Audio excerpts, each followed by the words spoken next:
Bonsoir à tous, bienvenue sur Monaco Info pour votre première édition de la semaine. Dans ce JT ce soir, Valérie Bruel-Melchior sera notre invitée.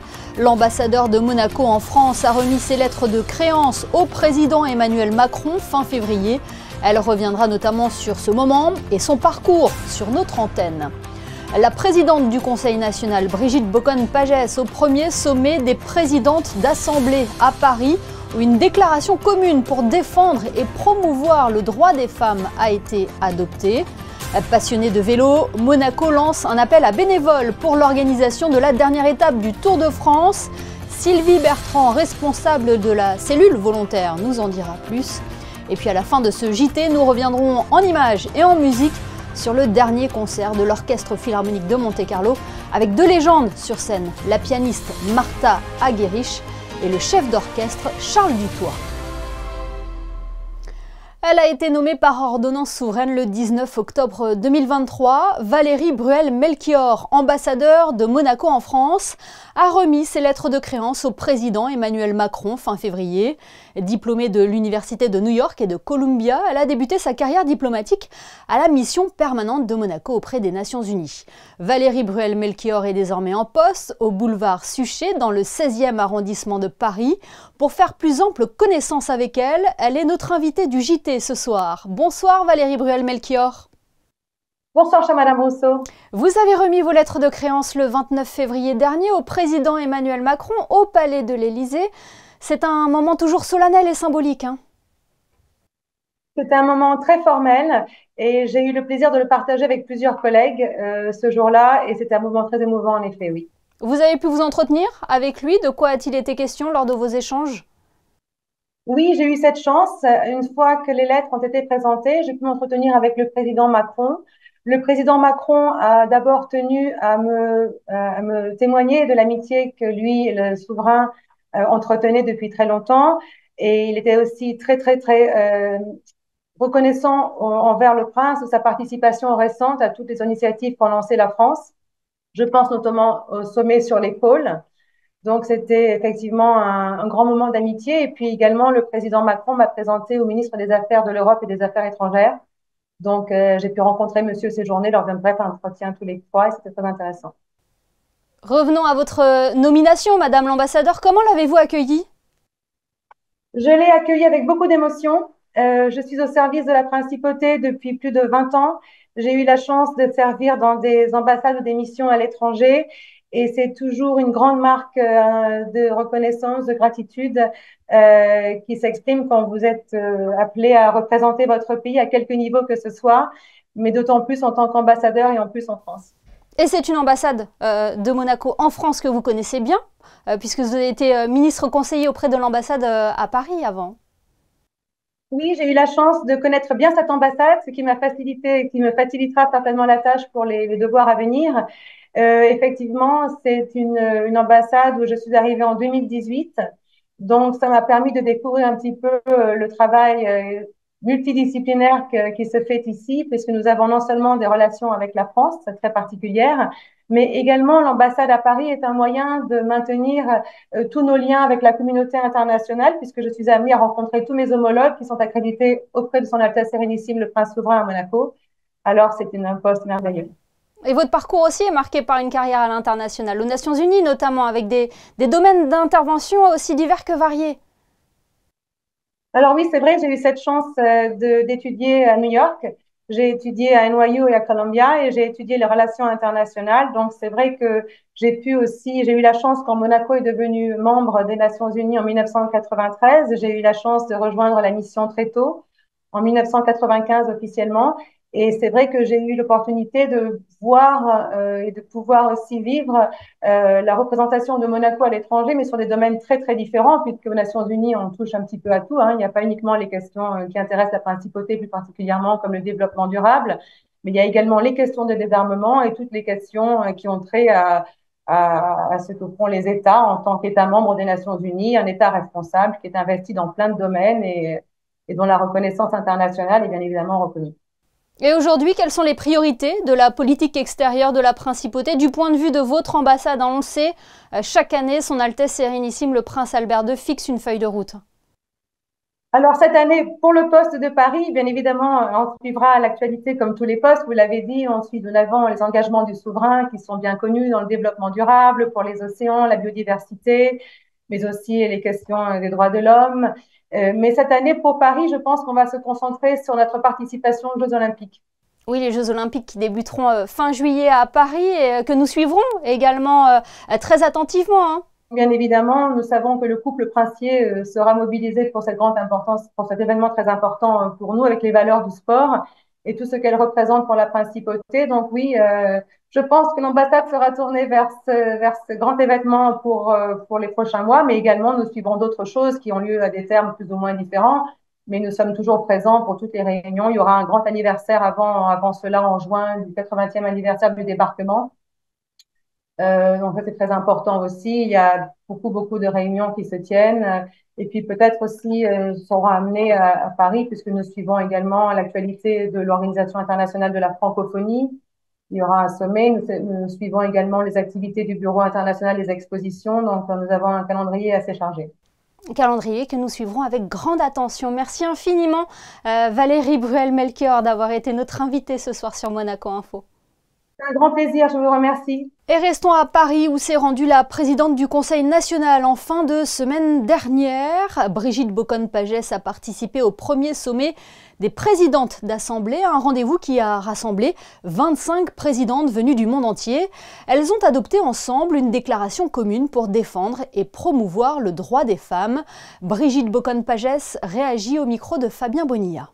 Cette déclaration comprenait de nombreux points. Nous l'avons votée à l'unanimité des présidents de Parlement présentes. Alors justement, au travers de l'ensemble des points, par exemple, le premier point, c'était soutenir tous les efforts entrepris en faveur des femmes opprimées et menacées d'exclusion de la vie publique. Un deuxième point, c'est adopter des positions communes en faveur des droits des femmes. Une troisième position, soutenir les efforts pour une ratification large des instruments juridiques internationaux et régionaux. Et une dernière, parce qu'il y en a un certain nombre, c'est par exemple élaborer des stratégies pour répondre aux nouveaux défis de la cyberviolence et en particulier le cyberharcèlement. Voilà quelques points donnés au hasard de cette déclaration commune. Et après cette déclaration, quelle est la suite? Qu'est-ce qui va se passer? La suite est de faire des réunions intermédiaires, c'est-à-dire avec la présidente de l'Assemblée nationale française, Madame Yaël Braun-Pivet. Nous avons décidé, elle m'a demandé également de venir en principauté de Monaco pour nous rencontrer et voir ensemble s'il y a déjà des propositions de loi, des projets de loi, des déclarations communes que nous pourrions faire entre nos deux pays pour faire avancer d'ores et déjà l'ensemble des problématiques entre Monaco et la France.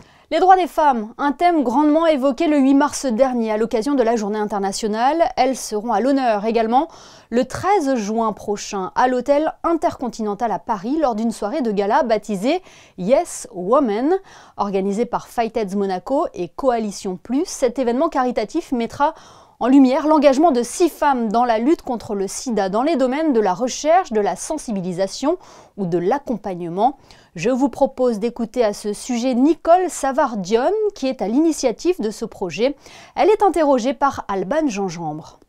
Quand nous sommes arrivés à Monaco, on a voulu contacter Fight AIDS parce qu'on voulait s'impliquer avec cette fondation. Mon mari avait une compagnie pharmaceutique au Québec. Ils ont découvert avec ces chercheurs la molécule qui a été la pierre angulaire pour la découverte, pour la trithérapie. Un jour, j'ai dit à mon mari, mais pourquoi pas honorer des femmes? Parce que souvent, ce sont les hommes qui ont les honneurs. Et pourquoi pas, cette fois-ci, honorer des femmes pour leur projet, que ce soit leur association ou leur fondation, et qui ont œuvré toute leur vie dans le domaine pour aider les gens qui vivent avec le sida. Alors, on a choisi 6 femmes de différents continents. Ce sont toutes des femmes admirables. On espère que cet événement-là ne sera pas le premier, mais une suite à venir et qu'il y aura d'autres femmes qui seront honorées ou d'autres femmes toujours reliées avec le sida, mais qui pourront, soit dans un autre domaine, faire des choses exceptionnelles. 2024 s'annonce riche en événements sportifs en principauté, mis à part les rendez-vous habituels comme les Grands Prix qui seront au nombre de 3 cette année, le Rolex Monte Carlo Masters. Monaco accueillera également le tournoi de qualification olympique de rugby à 7 du 21 au 23 juin au Stade Louis II et la dernière étape du Tour de France le 21 juillet prochain. Un appel à bénévoles vient d'ailleurs d'être lancé pour suivre ce moment au plus près des coureurs cyclistes et des spectateurs qui viendront assister à cet événement. Pour en parler, nous sommes avec Sylvie Bertrand qui, pour l'occasion, sera en charge de la cellule volontaire du Tour de France. Bonsoir Sylvie Bertrand. Bonsoir Émilie Rousseau. Un appel à bénévoles a donc été lancé dernièrement pour prendre part à l'organisation de la dernière étape de la Grande Boucle. Concrètement, comment postuler ? Eh bien, en s'adressant à la direction du Stade Louis II, puisque j'ai la charge et l'honneur de m'occuper de la cellule des volontaires. Donc, on a une adresse mail qui est direction stadelouis2@gouv.mc ou bien en nous appelant directement au 92 05 40 12. Et tout le monde peut répondre à cet appel ? Toutes les personnes majeures qui ont envie de participer à ce grand événement peuvent venir remplir un formulaire et bien évidemment, ils seront les bienvenus. Quels sont les profils que vous recherchez ? On aimerait avoir des amoureux du vélo, bien sûr, parce que déjà, quand on voit passer les grands coureurs qui vont participer au Tour, ça va être une grande chance. Et puis, on a la chance quand même à Monaco d'avoir un bassin très élargi avec des volontaires qui participent à plein de manifestations. Donc, on n'a pas un profil particulier. On voudrait surtout que ce soit des gens qui soient prêts à donner de leur temps et avec bienveillance et en accueillant parfaitement bien le public, qu'on espère nombreux à cette dernière étape du Tour. Toute participation est donc la bienvenue, hein, Sylvie Bertrand. Oui, tout à fait, oui. Ce n'est pas la première fois que Monaco va accueillir le Tour de France. La dernière fois, c'était en 2009 pour le grand départ. Cela avait été un événement très populaire, hein.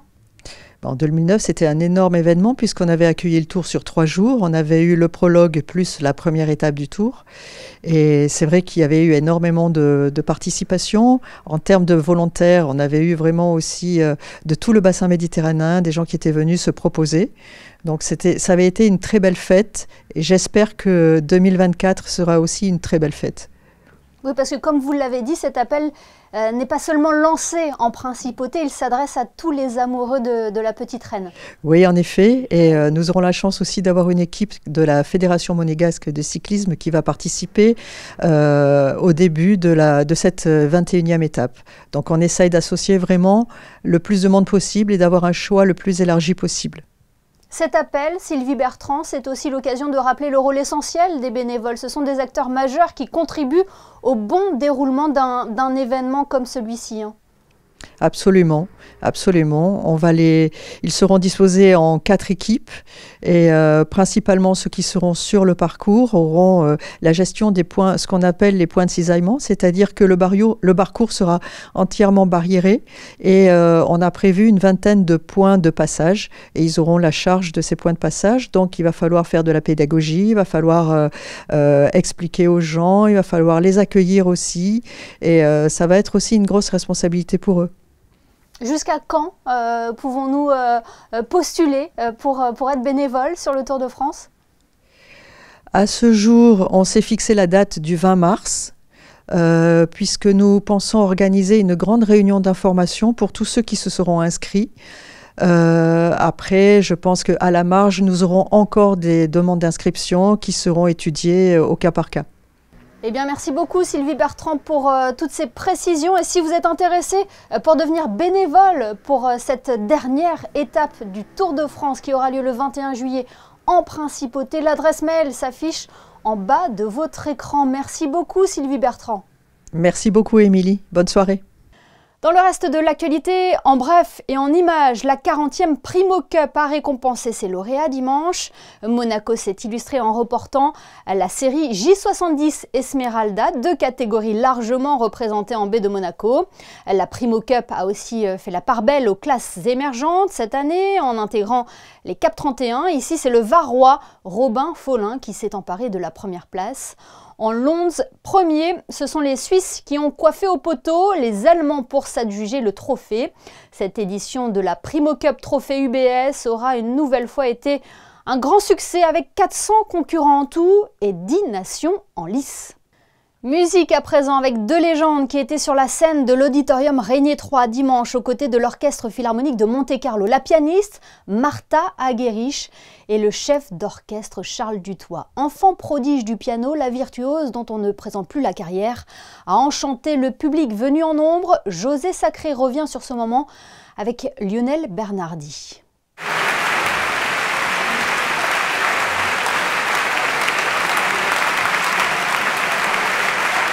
Une fin de concert comme on aime les vivre avec l'Orchestre Philharmonique de Monte-Carlo, le chef d'orchestre Charles Dutoit et la pianiste Martha Argerich.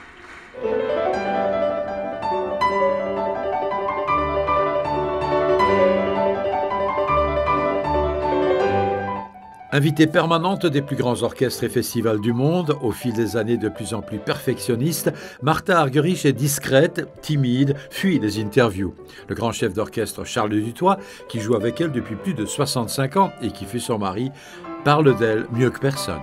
Mais instinctivement, une grande musicienne. C'est pas une personne qui a, vous savez, eu une formation académique très poussée, qui a une manière analytique d'approcher la musique. Non, mais un instinct absolument fantastique et un pianisme, alors évidemment, parmi les meilleurs du monde. Alors c'est sûr que c'est toujours un grand plaisir de jouer ensemble. Et vous savez, on a tellement joué ensemble, mais à chaque fois, c'est différent.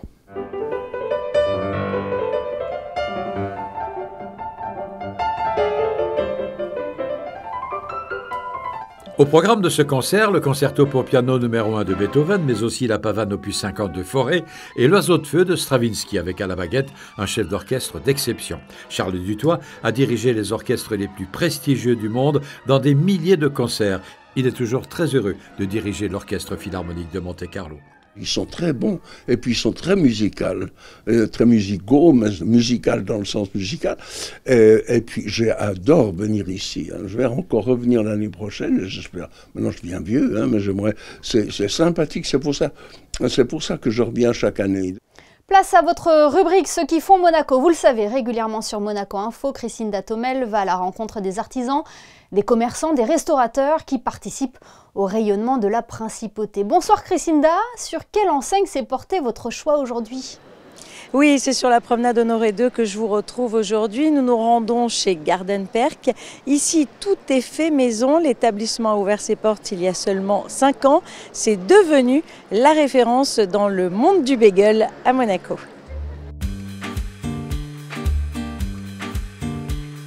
Ça a débuté avec le bouche-oreille par rapport à un ami dont j'ai pris le relais. Donc il savait que j'aimais beaucoup ce qu'il faisait et donc j'en ai profité pour prendre vraiment le relais de ce qui se faisait. Et alors, qu'est-ce qui vous plaisait dans ce concept ? Le fait maison. Vraiment le fait maison, les pâtisseries fait maison tous les matins et vraiment et avec l'ambiance chaleureuse. Et alors, pourquoi les bagels ? Pour le concept un peu à l'américaine, avec les bagels, cheesecake, vraiment, on a vraiment une base cookie, tout fait maison à l'américaine. Tous les matins, je fais les cookies fait maison. J'arrive à 6 h le matin, je commence par faire les muffins.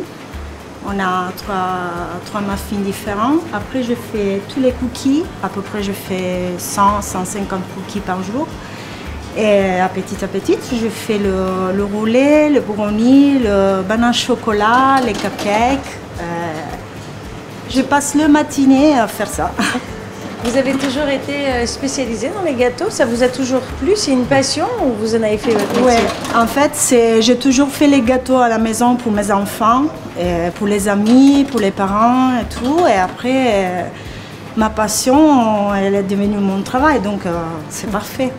Les bagels, c'est vraiment notre vente primaire à midi. Il y a beaucoup de succès. Alors, lequel de bagel? Le Times Square. Saumon?